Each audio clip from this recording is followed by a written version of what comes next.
할렐루야. 오늘도 굿 TV에 함께 하시는 여러분들을 예수님의 이름으로 사랑하고 축복합니다.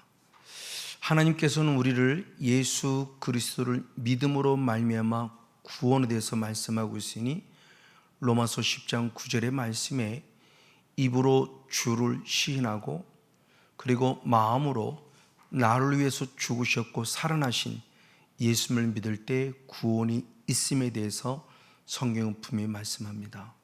근데 이 구원은 내가 믿은 것이지만 더 구체로 들어가면 에베소서 2장 8절의 말씀에 은혜로 인하여 믿음으로 구원을 얻었다라는 은혜가 주어로서 강조되면서 그러므로 구원은 하나님의 선물이다라고 표현합니다. 이 구원이 얼마나 큰 은혜인지 디모데후서 1장 9절의 말씀을 통해서 보면 구원은 하나님의 거룩한 뜻, 특별히 창조 이전의 영의 세계부터 가지고 있던 구원의 뜻을 이루신 것이라고 말하며 하나님을 구원하기 위해서 창조 이전의 영의 세계 때부터 가지고 계신 계획을 드디어 때가 되어 예수님이 이 땅에 보내셔 이루심으로 얻어진 놀라운 은혜예요. 그러므로 우리는 이 은혜를 절대 헛되이 할 수 없습니다. 이 은혜를 헛되이 수 없기에 이어서 로마서 10장 10절의 말씀에 계속해서 마음으로 믿어야 되고 입으로 시인함으로 구원에 이르러야 한다라고 성경은 말씀하고 있다는 사실입니다. 이 구원에 이른다는 말을 또 다른 말로 말씀을 드리면 열매를 맺는다는 말로도 표현할 수 있어요. 그래서 골로새서 1장 6절 말씀에 열매를 맺어 자라라 라고 말하며 열매를 맺되 열매를 맺은 삶에서도 계속적으로 자라고 있음을 보이시며 더 성숙한 열매, 더 온전한 열매, 더 아름다운 열매로까지 자라야 될 것을 말씀해요. 그래서 열매가 익어야 된다고 성경은 표현하고 있죠. 그럼 왜 하나님은 우리에게 열매를 찾으시는가?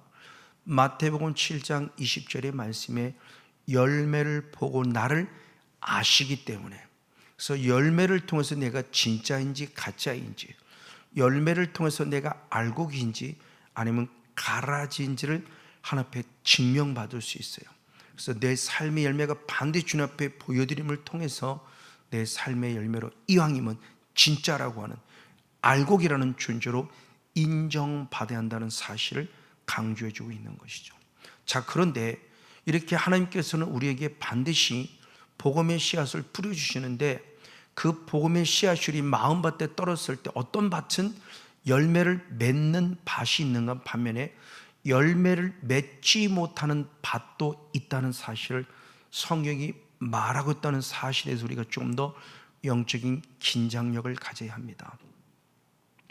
그래서 예수님은 하나님의 나라에 대해서 비유에 대해서 말씀하셨을 때 그 비유를 전할 때 어떤 자는 알아듣는 자가 있다고 말하고 어떤 자는 비유로 말하기 때문에 알아듣지 못하는 자가 있다고 누가복음 8장 10절은 말하고 있습니다. 이 사실이 갖는 의미를 잘 알아야 돼요. 그러나 그럼에도 불구하고 우리는 디모데후서 4장 2절 말씀에 때를 얻든지 때를 얻지 못하든지 우리는 지속적이고 계속적으로 오래 참음 속에서 우리는 하나님의 말씀을 전하고 권면해야 될 사명이 있음을 말해요. 그들이 듣지 않을 것을 주님은 알아요. 그래도 가서 복음을 전하라고 합니다. 왜 듣지 않을 것을 알매도 불구하고 복음을 전하라고 하셨을까요? 그 사실에 대해서 이사야 선지자를 통해서 말씀하고 있으니 이사야 6장 13절의 말씀에 10분의 1이 남아있을지라도 그들은 또 멸망할 것인데 그 가운데 또 남아있는 구루터기를 찾기 위함이라고 그래요. 거룩한 씨 구루터기. 하나님은 정말 마지막 때 남아있는 구루터기의 그 한 사람, 어떤 한 존재, 한 민족이든 그를 찾기 위해서 지속적으로 계속적으로 복음을 듣지 않을 것을 알매도 불구하고 복음을 전하라는 사명이 오늘 우리에게 있다는 사실을 성경이 가르쳐 주고 있습니다. 그 구루터기는 밑둥입니다. 우리가 사진들을 통해서 보면은, 또는 산에 올라가 산책할 때 보면은 그 그루터기들이 많이 있어요. 죽은 것 같아요. 근데 어느 순간 그 그루터기에서 밑둥, 즉 뿌리만 남아있는 곳에서 순이 돋고, 순이 돋아서 또 나무로 자라는 모습을 보게 됩니다. 화초를 키울 때 그런 경우를 많이 보게 되죠. 맞습니다. 바로 주님은 지금도 복음의 씨앗을 전할 이유가 여기 있다는 사실이요. 그래서 예수님도 이 하나님의 나라 복음을 전함에 있어서 듣는 자가 있고 듣지 못할 자가 있음에도 불구하고 듣는 자들을 위해서 계속 말씀을 증거할 때 예수님 스스로를 씨 뿌리는 자라고 비유하고 있고, 또는 이 땅에 오늘 우리들, 저와 같은 목회자보다도 복음을 증거하는 모든 성도들, 그들 역시 씨를 뿌리는 자라고 말합니다. 그래서 고린도후서 6장 7절의 말씀에서는 우리들을 하나님의 동역자라고 표현하고 있죠. 고린도서 3장 9절의 말씀에, 그래서 하나님의 동역자라고 표현하면서 우리들이 예수님과 같이 복음의 씨앗을 뿌리는 일꾼임을 말해요. 그러면 씨가 과연 무엇이냐는 겁니다. 누가복음 8장 11절 말씀에 씨는 하나님의 말씀이라고 표현합니다. 이 말씀이 우리 신앙 안에 너무 중요해요. 이것이 구원의 근본이고 기본이기 때문입니다. 그래서 베드로전서 1장 23절의 말씀에 우리가 거듭난 것은 썩어질 씨로 된 것이 아니라 썩지 아니할 씨, 즉 하나님의 살아있고 항상 있는 말씀으로 거듭났다는 사실을 강조하니, 예수를 나의 구원자로 믿는 우리들 틈에 말씀을 주셔서 하나님의 본질인 말씀이 다가옴으로 우리를 구원의 길로 인도하셨다는 사실을 가르쳐줘요. 그러면 이 구원의 복음의 씨앗이 뿌려졌을 때 열매를 맺느냐 열매를 맺지 않느냐에 따라서 구원의 문제가 달려있다는 거예요. 즉 이 말을 달리 말하면, 말씀을 전하는 예수님도 중요하고 말씀을 전하는 오늘날 목회도 중요하지만 더 중요한 것은 그 예수님이 전하시는 말씀을 듣는 마음밭, 우리 성도들의 마음밭, 오늘 목회자가 전하는 말씀을 듣는 성도들의 마음밭이 더 중요하다는 사실을 우리에게 말씀해 주고 있는 사실이죠. 그래서 예수님은 다시 해서 하나님의 나라 복음을 전할 때 복음의 씨앗이 뿌리지만 그 말씀을 받는 밭을 네 가지로 비유하셨죠. 가장 먼저는 길가밭이 있고, 두 번째가 돌짝밭이 있고, 세 번째가 가시밭이 있고, 네 번째가 열매를 맺는 옥토 좋은 밭이 있다고 표현해요. 맞습니다. 어디에 떨어지냐에 따라서 그 내 마음밭에 따라서 열매를 맺기도 하고 열매를 맺지 못하기도 한다는 사실입니다. 그 가운데는 첫 번째 시간, 열매를 맺지 못하는 첫 번째 밭, 바로 길가밭을 말합니다. 그래서 성경은 누가복음 8장 5절의 말씀에 씨를 뿌리는 자 예수님, 씨를 뿌리는 자 우리 목회자와 성도들이 씨를 뿌리는데, 그 길가밭임으로 말미암아 안타깝게 사람들에 의해서 말씀의 씨가 짓밟히고 공중의 새에 의해서 그 말씀의 씨를 먹어버림으로 열매를 맺지 못한다는 사실을 성경이 가르쳐주고 있어요. 이것이 과연 무엇이냐는 겁니다. 길가밭이 도대체 어떤 밭이기 때문에 사람에게 짓밟히는가? 그 사람에게 짓밟힌다는 말을 또 다른 말로 바꿔보면, 말씀을 듣는 사람들이 그 말씀을 무시하고 업신여기고 멸시하고 거역하고 말씀을 버리는 사건에 대해서 말해요. 대표적으로 잘 알고 있는 다윗입니다. 우리는 다윗이 하나님의 사람에도 불구하고 하나님의 말씀을 업신여김으로 말미암아 하나님께 책만 받는 말씀이 나오니, 사무엘하 12장 9절의 말씀에 다윗이 말씀을 업신여기고 악을 행했다고 책망을 받아요. 우리아를 칼로 죽였고요, 그리고 우리아의 아내 밧세바를 범하는 사건을 통해서 자기 처로 삼은 것에 대해서 말씀에 책망을 받습니다. 다윗과 같은 사람이 말씀을 업신여겼다, 버렸다는 것에 대한 책망을 받아요. 또 이런 대표적인 인물이 구약에서 사울 왕이죠. 사울 왕은 사무엘상 15장 23절의 말씀을 통해서 보면은 하나님 말씀을 거역했다고 표현하며 하나님 말씀을 버렸다는 표현을 통해서 하나님에서 세워진 왕임에도 불구하고 하나님 말씀을 거역했고 하나님 말씀을 버림으로 말미암아 하나님께 버림받았다는 사건이 기록되어져 있습니다. 그리고 예레미야 선지자도 보면은 예레미야 7장 13절 말씀에 예레미야가 새벽같이 부지런히 복음을 전하지만 안타까운 것은 그 어떤 백성도 예레미야의 말에 귀를 기울이지 않았다, 말씀을 듣지 않았다는 거예요. 그것을 더 나아가 그 사건이 어느덧 23년간이라고 말하며 예레미야 25장 3절의 말씀에 요시야 왕 13년부터 오늘날까지 즉 23년 동안 부지런히 복음을 전했지만 누구도 그 말씀을 듣고 회개하여 돌아오지 않았다라고는 아주 끔찍한 사건이 기록되어져 있습니다.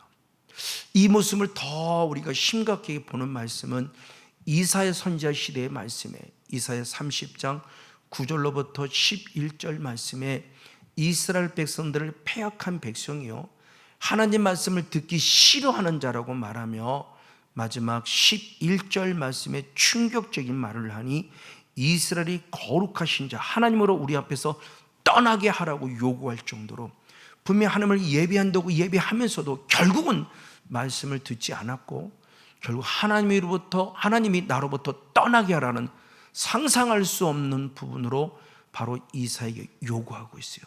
이게 바로 길가밭이에요. 오늘날 우리는 그러지 않을까요?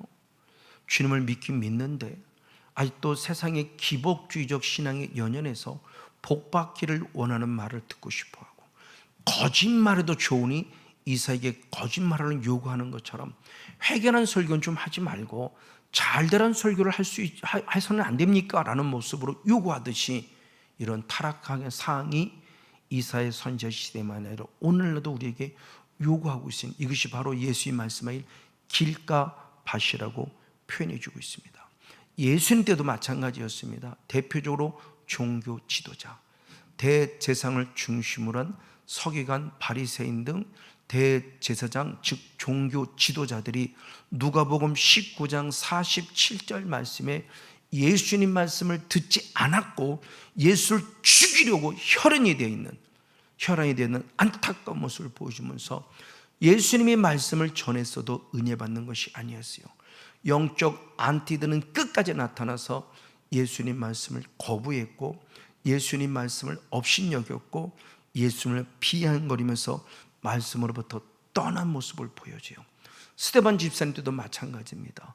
사도행전 7장 54절과 58절의 말씀에 스데반 집사님의 설교를 듣고 어찌할꼬 했는데 결국 어찌할꼬가 회개가 아니라 결국은 돌을 들어서 스데반 집사님을 때려 죽이는 끔찍한 사건을 통해서 바로와 같이 길가밭의 상태는 말씀을 듣지 못하게 결국 살인죄까지 보면 끔찍한 모습을 봅니다.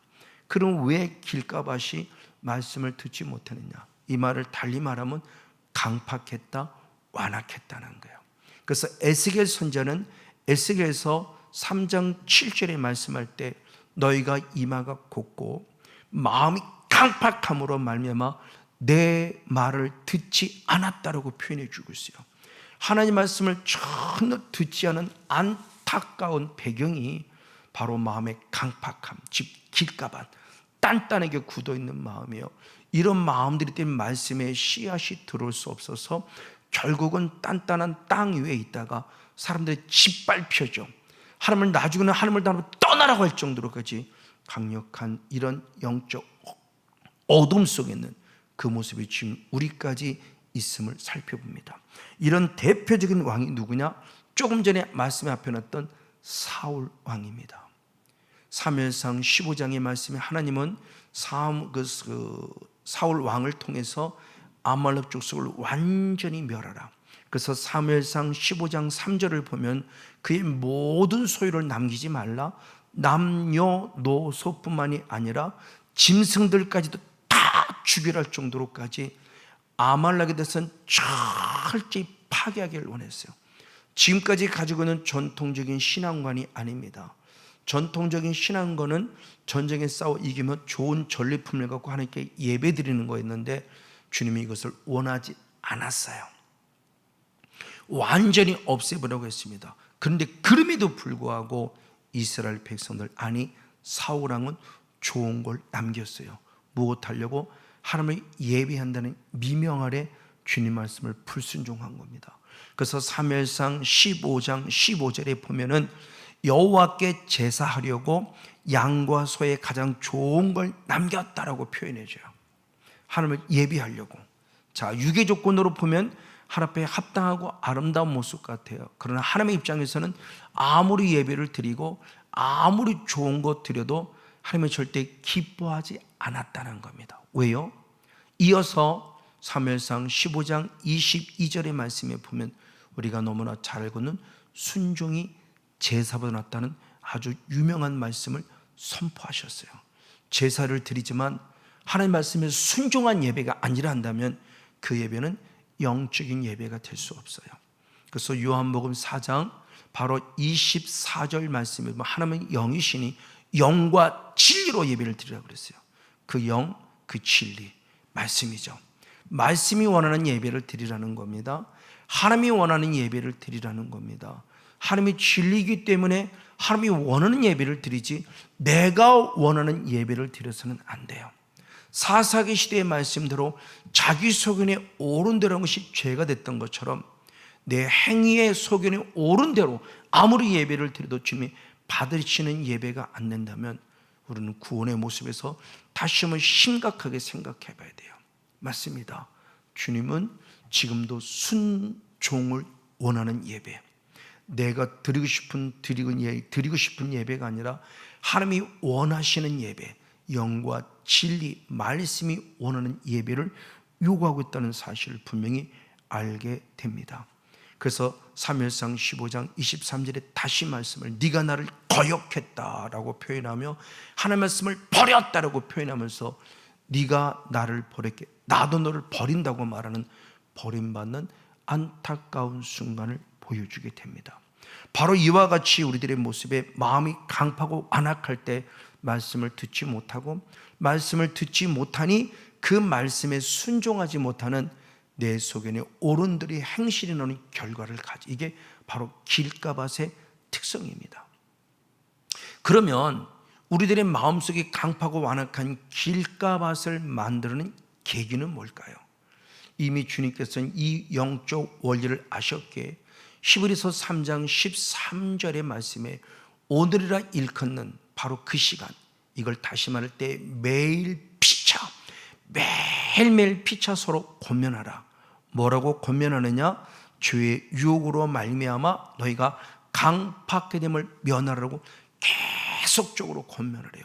어제도 였으면 오늘도, 오늘도 였으면 내일도, 내일도 였으면 바로 일주일 후에도 계속적으로 40년 동안 그들은 계속적으로 강팍하면서 면하라, 강팍하면서 면하라는 말씀을 계속 전하고 있다는 사실에 우리가 다시 한번 영적인 감각을 다시 한번 깨우쳐 봐야 돼요. 그럼 왜 강팍함으로 말미암아 결국 강팍함을 면하라고 말씀을 전했을까? 그 위쪽으로 올라가 히브리서 3장 12절의 말씀, 하나님으로부터 떨어질까? 하나님으로부터 멀어질까? 즉 내 마음이 강팍하고 완악하면 결국 하나님으로부터 멀어지기 때문에 절대 하나님으로부터 떨어지지 않도록, 멀어지지 않도록, 하나님을 잊지 않도록 강팍함을 면하여서 순전하고 온전한 마음으로 하나님 말을 신뢰할 것에 대한 부분의 모습을 정확히 가르쳐 주고 있습니다. 자, 그러면 좀 더 깊이 보면은 과연 무엇이 우리의 마음을 강팍하고 완악하게 할까요? 우리의 마음을 강팍하고 완악하는 것은 죄의 유혹이라는 단어를 썼어요. 죄의 유혹으로 말미암아 강팍하게 됨을 면하라. 죄의 유혹을 다른 말로 표현하면요, 마귀의 미혹이라고 표현할 수 있죠. 그럼 마귀의 미혹의 결과는 뭐냐? 결국 믿음에서 떠나게 한다고 성경은 분명히 말해요.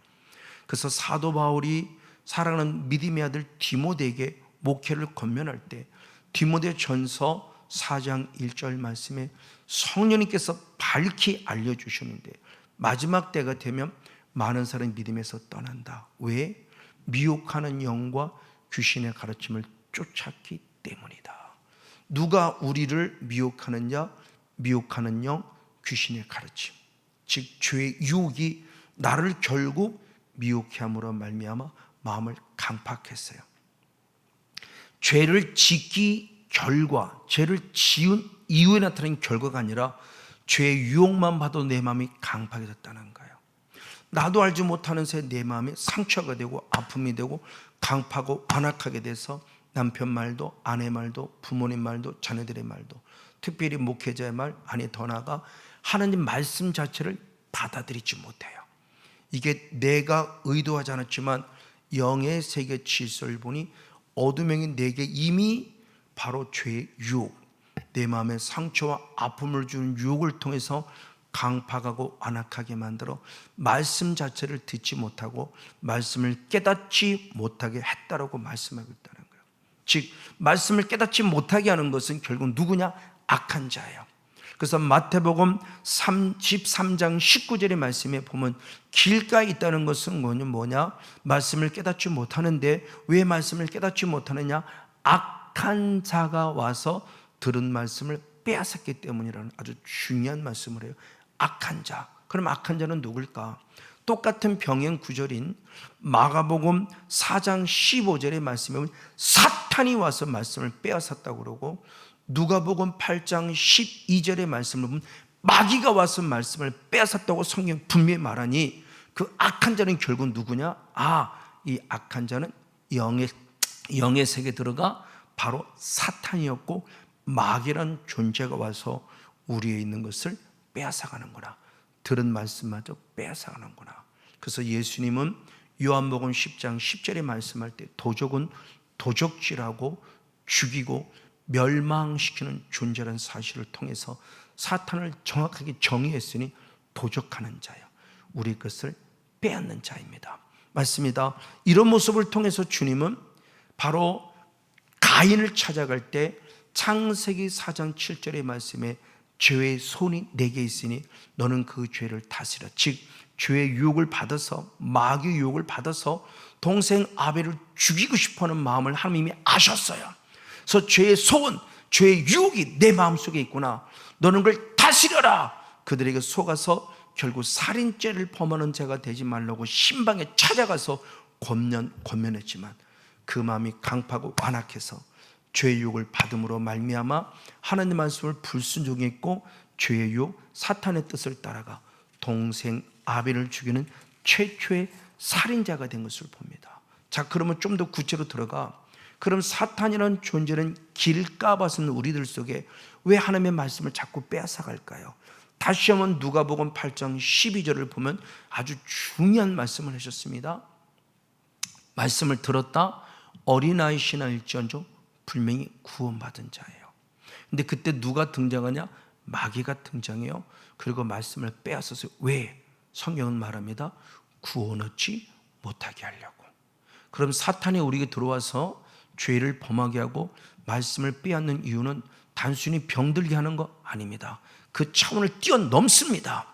반드시 우리들에게 뭐를 말하느냐? 주님께서 말씀을 때 구원받지 못하게 하려고 마귀란 존재가 와서 말씀을 빼앗는다. 그러면 어떻게 되냐? 그 마귀와 싸워야죠. 말씀을 듣지 못하는 강팍하게 만드는 그들과 싸워야 돼요.